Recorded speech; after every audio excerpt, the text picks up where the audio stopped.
Welcome back to Echo Base Network, guys. I'm your host, Nicholas Glenn, and today we're going to be talking about Mark Hamill's tweet thanking Jon Favreau and Dave Filoni for bringing Luke Skywalker back the way the fans wanted.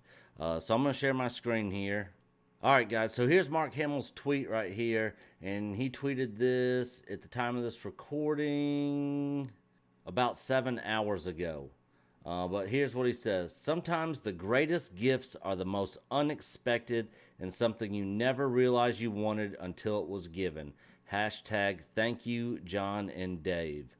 And he said it right there. I'm sure that when he was doing The Last Jedi, he was not expecting or wanting the Luke that they were creating in those movies. This Luke from Mandalorian season 2 finale is the Luke that he thought that he would be playing again. Not what we got in The Last Jedi. And as you can see, he thanked John and Dave and, didn't thank anybody else, just those two guys. No Kathleen Kennedy, no Ron Johnson, no Pablo Hidalgo, no anybody else at Lucasfilm, just John and Dave. So after he tweeted that, we see a lot of replies of people saying, seeing Luke Skywalker in proper action after Return of the Jedi was certainly the gift Gary Kurtz said that he would have loved to have seen. Wish he could have been around to see this show. He'd have loved it. And yeah, I agree. I think he 100% would have loved it. Here's another one from Chief Eddie. Now that's the Luke Skywalker I know. Another one, F. Kathleen Kennedy. I hope to see more of this Luke going forward. No disrespect to the acting talent in the sequel trilogy, but that trilogy can be locked in dumpster and set alight. The true sequel to the original trilogy, in my opinion, is The Mandalorian. Thank you, John and Dave. And everybody is hashtagging thank you, John and Dave. This guy directed by Ron Johnson. LOL, just kidding. Of course, Ron Johnson would not have directed a movie with that Luke because they apparently hate that Luke. Need a Luke Skywalker and Grogu limited series ASAP from Star Wars Facts, and rumor has it that is actually in development as we speak now. The Jedi that stole my heart and spirit, he's done it again, coming from his heart and telling us this gift of surprise was a triumph and a miracle. And it goes on, tons and tons of replies. So, as you guys know, if you've watched our Star Wars sequel trilogy documentary, we documented many times where Mark Hamill was showing his displeasure for the direction that they were taking the Luke Skywalker character. He was not happy about what they were doing with Luke. He would make suggestions, and basically they had their own agenda that they wanted to push and their own story for the Luke that they wanted to portray. But it's not the Luke that a vast majority of fans nor Mark Hamill wanted. And that's pretty clear. So it's nice to see Mark Hamill responding to what we got in Mandalorian Season 2 and giving thanks to John and Dave. And I hope we get more of this Luke.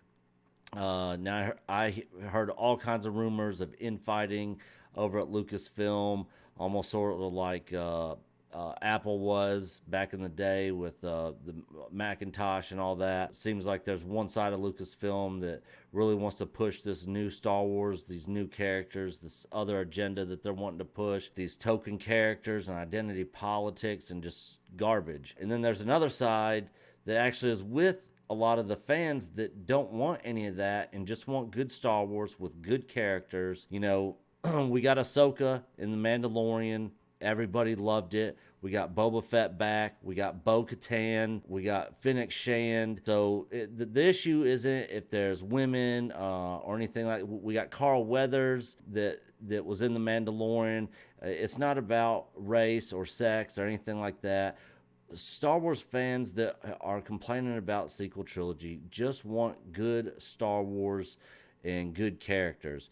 Now, Mandalorian's not without criticism.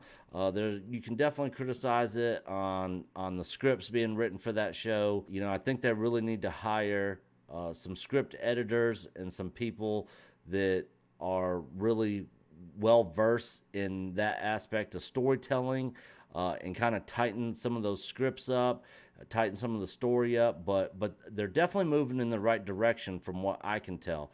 But fingers crossed that Kathleen Kennedy and her group of people, Pablo Hidalgo and all them, don't get what they want and basically push this Luke towards the Luke that we got in The Last Jedi. Now, people say all roads lead to Luke in The Last Jedi. I don't know what's going to happen, if they're going to decanonize the sequel trilogy, or they might not decanonize it and actually still do the timeline thing and split off from that and do an alternate timeline where Luke doesn't end up going down that path that we end up at with The Last Jedi. Either or, I think the sequel trilogy needs to be gone. This Luke that we got in The Mandalorian needs to stay. We need to have an unknown path for this Luke, because right now it is leading to Grumpy Luke from The Last Jedi. And, a vast majority of people did not like that Luke.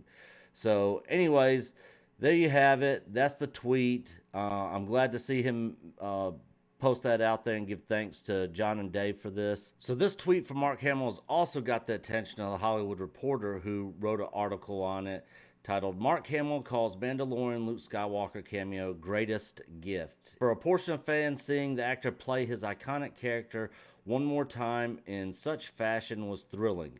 Mark Hamill really loved playing Luke Skywalker one more time in the Mandalorian season finale. Some fans assumed that it was the case given his displeasure over how the character was handled in the final chapters of the Skywalker saga. But the iconic actor confirmed his feelings Wednesday. And of course, there we got the tweet where he thanks John and Dave. A de-aged Hamill once again played Skywalker, who saved the day like never quite seen before by the character in live action. The day the episode aired on Disney Plus, Hamill tweeted, "Seen anything good on TV lately?"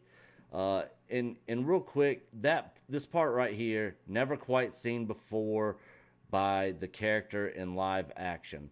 So I can tell you right now that going into The Last Jedi, me and Coach were super pumped for that movie, because this right here is actually what we thought we were going to get. This is what we thought we were going to see, was a whole lot of this in The Last Jedi and the movie that came after it. Following day, he added, "The fact that we were able to keep my involvement a secret for over a year with no leaks is nothing less than a miracle."